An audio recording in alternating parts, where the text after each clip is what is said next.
I'm Harriette Van Spall, cardiologist and clinical trialist, and I'm delighted to be here at AHA 2025 with John Dodson, principal investigator of the Better BP randomized clinical trial. He's associate professor at the NYU Grossman School of Medicine. Welcome, John. Thanks for having me. So hypertension has a huge burden of disease globally and is a modifiable risk factor that is often undertreated. Give us a little bit of context about your research question and why you chose the intervention that you tested. Sure, absolutely. Hypertension is a modifiable risk factor for heart disease, and we know from decades of experience that it's undertreated. And so, one problem is that people aren't getting medications, and another is that even people who do get medications are often not adequately treated for high blood pressure. And one of the problems is that people aren't reliably taking medications. A substantial number of individuals skip their medications. I know this as a practicing cardiologist. I always ask about adherence. And we also know it from studies that have used remote monitoring. And so we came to this problem with the idea that we could use a new intervention to try to get people more adherent with their medications and therefore lower blood pressure as a result. It was a very clever intervention. What fueled the idea for it? So it's interesting. It was a multidisciplinary project, and so I'm a clinical cardiologist and researcher. But I put the grant together with a statistician who had done some work in this before, and also a behavioral scientist. And so we came at it from multiple angles. And so trying to understand the clinical problem in the context, as well as what are the drivers of human behavior, and then incorporating some principles of behavioral economics, we came together. We submitted it as a grant application to the National Institutes of Health, and they funded the study. And so it was really an effort that combined different areas of expertise. Right. So you tested the effect of an SNS-based lottery incentive. Tell us about this intervention. Sure. So SMS is just short messaging service, and so it's a text message that we all receive on our phone. The idea behind SMS text messaging is that it's simple. It actually doesn't require a smartphone. It could be used on a flip phone, and so in our population, we wanted to make sure we didn't require smartphone ownership.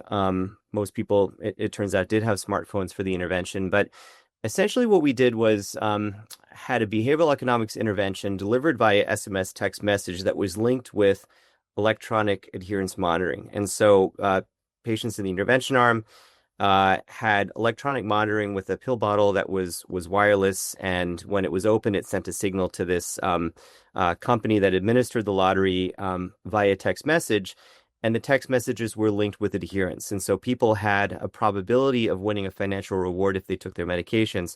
And in the control arm, we also used the wireless adherence monitoring with the same medication bottle, but they didn't have any lottery, they didn't have any incentive. We just passively monitored adherence so we could compare whether or not people in the intervention arm had greater adherence than people in the control arm. Right. And you targeted socioeconomically deprived people and focused on safety net hospitals. Tell us about your trial eligibility criteria. Sure. So the rationale behind that, I mean, there are a couple of reasons. One is that looking at the data in terms of hypertension, control of hypertension, hypertension-related sequelae, when you look at vulnerable populations in terms of socioeconomic status, there's a high burden of disease, a high burden of non-adherence. And also, as a clinical researcher, there are not a lot of studies that are able to enroll these populations for various reasons. So it's been a challenge to conduct trials in this sort of a setting. We have the benefit here at NYU of having hospitals that are partnered with us that are public safety net hospitals. And so New York City has a safety net system. The two major enrolling sites were Bellevue Hospital and Gouverneur Hospital. They're supported by the city of New York. And so we were able to enroll patients from those hospitals because of the academic connection. We had a third site, which was the Family Health Center that was affiliated with NYU.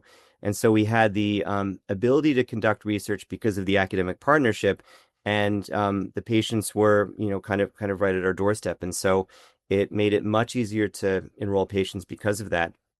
One of the things that we know from our public hospital system in New York City is that the population is very diverse. They come from all over the world, and there are a lot of people who don't speak English. And so one of the things we did to reach these patients was we had an entirely bilingual staff, English and Spanish, and we actually deliver the incentive text messages in either English or Spanish. And it turns out 52% of the study sample was Spanish speaking.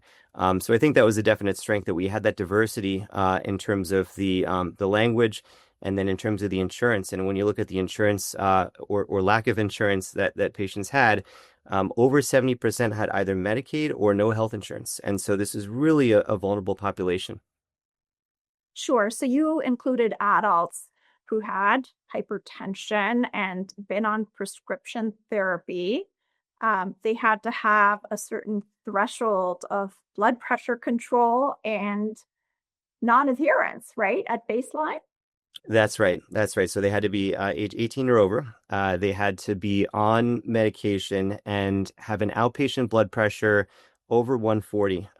And if they met those criteria, they were then contacted by our study team and also had to report that in the past week, they missed at least 2 of their 7 medication dosages. And so if they met those criteria, then they were offered enrollment into the study.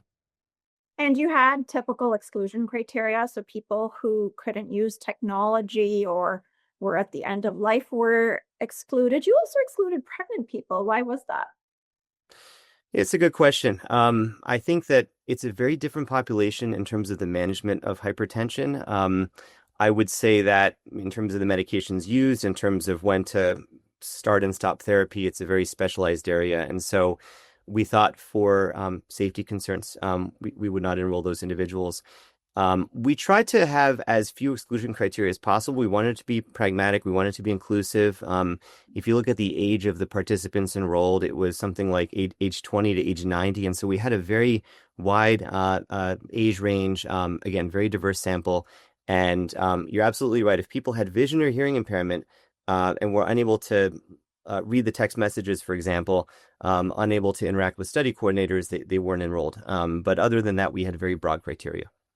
So you randomized people 2-1 to the intervention or to the control. For those who are not familiar with trial design, tell us why you might randomize twice as many people to an intervention relative to the control. Yes, thanks for asking. So we used unbalanced randomization, and the rationale behind unbalanced randomization was that we wanted to understand in the intervention some of the granularity in terms of the responses to the incentive lottery. And actually, that's not part of the primary data that we're presenting at AHA, but we plan to have a subsequent analysis where we really do a deep dive into the types of messages that are delivered and the types of responses that people have to those messages. And so with greater numbers comes greater power. The 2-1 design doesn't come at a great cost in terms of powering a study. And so we were able to design that and effectively randomize in the 2-1 manner. Sure. So the intervention period was 6 months. What were your primary outcomes?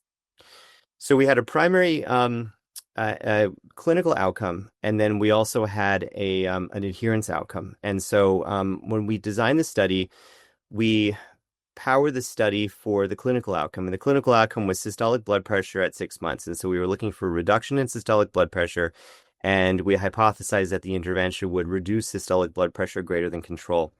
In terms of the process outcome of adherence, we were looking at the proportion that were greater than 80% adherent between baseline and 6 months. And so we looked at that metric of adherence, which is in a lot of the adherence literature as being an adequate threshold. So from a practical perspective, that means you take your antihypertensive medication 6 out of 7 days. So we had that endpoint of adherence and then also the clinical endpoint of systolic blood pressure reduction. Right. And so you powered it for that primary clinical endpoint of change in systolic blood pressure or between group change in systolic blood pressure. That's right. Had you set a certain threshold or did you treat blood pressure as a continuous outcome? We treated it as a continuous outcome, but we expected that the intervention would lead to a reduction of 10 millimeters of mercury over control in terms of baseline in Change. 6 months. Yeah, yeah. And that's, it's an ambitious reduction. But we also expected with people who weren't taking their medications as prescribed, that there would be reduction if the lottery worked. And so people would then take their medications every day, and that reduction would be achievable. Right. And how did you measure adherence? So we measured adherence with the use of an electronic monitoring device. There's a company called AdhereTech. We purchased the devices for use during the study.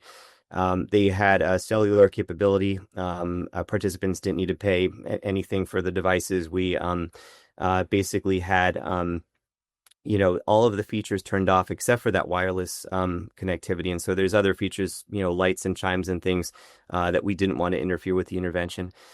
So we had those bottles. When they were open, they sent a signal via cellular to the company that administered the lottery, which is called Weta Health. And so when the bottle was open on a given day, the signal was sent, and then that registered in the software, and the lottery message was delivered the next day based on the signal that was received.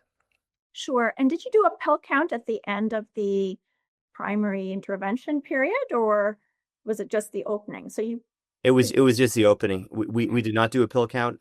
We could have, and a lot of things in retrospect, could have been done. And it's interesting to think about how else we could have measured adherence. There's something called chemical adherence testing, where actually you look at biomarkers.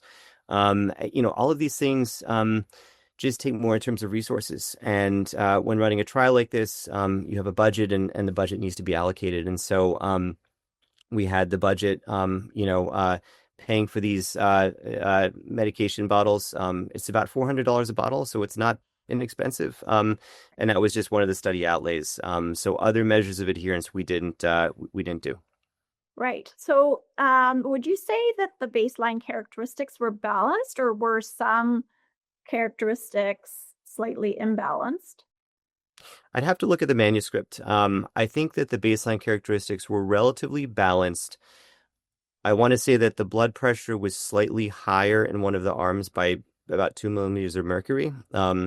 If there's a large enough sample, those characteristics should balance out just based on the principle of central limit theorem. One of the issues when you have a trial that's 400 participants is you might have some natural characteristics that are a bit unbalanced. But in terms of most of the characteristics, they were equal between arms. Okay, tell us your primary treatment effect. Okay, so in terms of the effect on adherence, there was a doubling of adherence between baseline and 6 months with the behavioral economics lottery.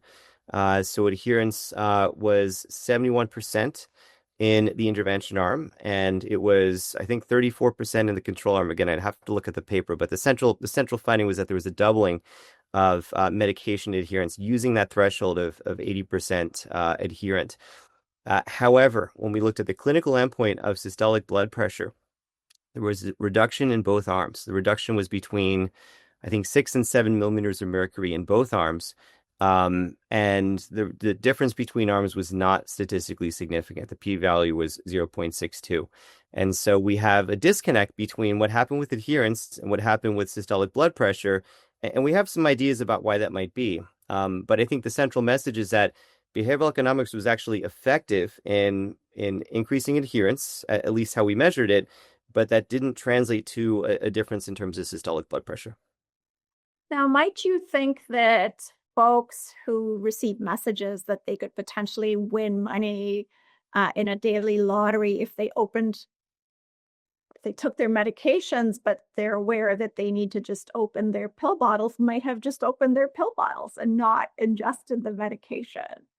We cannot rule out that possibility, and that's been actually cited in other studies as a potential reason that these lotteries don't improve outcomes.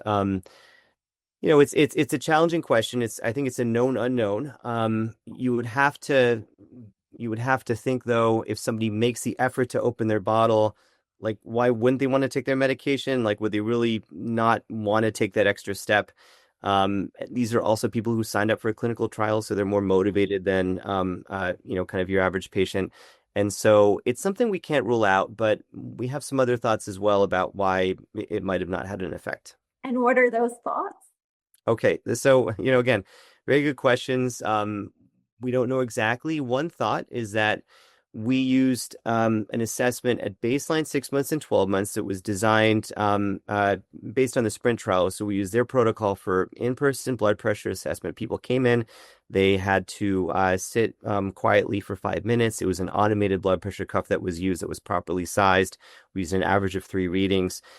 However, that approach lacks some of the granularity that you have with something like home blood pressure monitoring. And so if you had somebody wear a cuff for 24 hours and you had measurements that were not this kind of single measurement at a point in time, that would be more sensitive than what we did, just given the fact that if somebody had taken their medications for 48 hours prior to the 6 month visit, that could have influenced the outcome. And so that's one thought.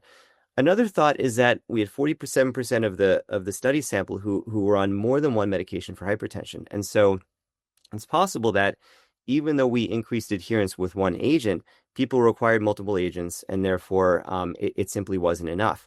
Now, that was also a design decision at the beginning because, again, it would have doubled the cost if we had two bottles instead of one. And it makes it much more complicated in terms of administering an incentive lottery. If you're thinking now you have two medications you have to be adherent with, do you double the incentive if they take both? It just gets very, very complicated. How are you equitable for patients on multiple medications versus one medication? So again, we try to be pragmatic. I think we did establish that this behavioral economics incentive appears to work. But clinically, I think it's still up in the air in terms of how that might change outcomes.